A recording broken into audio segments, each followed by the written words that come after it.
Vizija, kad Birštonas turi tapti garsus išskirtinai kaip sveikatingumo kurortas ne tik Lietuvoje, bet ir užsienyje, palaikė ir Raudonojo kryžiaus organizacija ir paskirtasis kurorto administratorius daktaras Jurgis Venckūnas.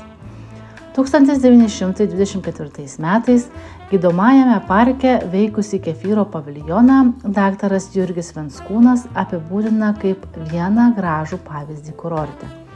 Jo lankytojai pasižymėjo ypatingu švarumu ir mandagumu. Paviljonas buvo pavyzdingas kurorto kampelis ir padarė nemažą konkurenciją kurorto bufetui. Istorikai teigia, kad kefyrų prekiavęs kioskas Birštone buvo ypač svarbus.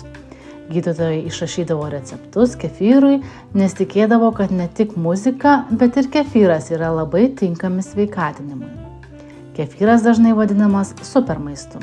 Jis ne tik pagerina virškinimo sistemą ir stiprina imuninę sistemą, bet ir